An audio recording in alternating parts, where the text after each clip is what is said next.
প্রিয় এলাকাবাসী, আসসালামু আলাইকুম ওয়া রাহমাতুল্লাহি ওয়া বারাকাতুহু।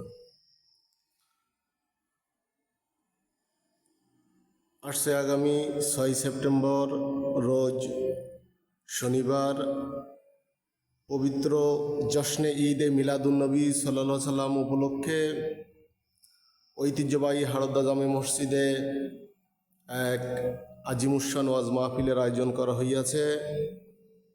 উক্ত আজিমুসান ওয়াজ মাহফিলে প্রধান বক্তা হিসেবে আপনাদের সামনে কুরআন ও হাদিসের আলোকে অত্যন্ত গুরুত্বপূর্ণ তাফসির পেশ করবেন দেশ বরেণ্য আলেম দ্বীন, অত্যন্ত সুমিষ্টভাষী বিশিষ্ট ইসলামী চিন্তাবিদ, ইসলামী সঙ্গীত শিল্পী হাফেজ মাওলানা শহীদুল ইসলাম নূরি।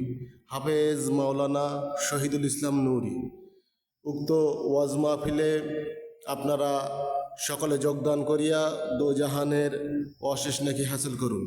মনে রাখবেন, উক্ত ওয়াজ মাহফিলে ফাতিহা শরীফ পরিচালনা করবেন বিশিষ্ট ইসলামী চিন্তাবিদ হজরত মাওলানা মোহাম্মদ আব্দুর রহমান সাহেব, গুনাগারকাটি দরবার শরীফ। উক্ত আজিমুসান ওয়াজ মাহফিলে আপনারা দলে দলে যোগদান করিয়া দোজাহানের অশেষ নেকি হাসিল করুন। আসসালামু আলাইকুম ওয়া রাহমাতুল্লাহি ওয়া বারাকাতুহু।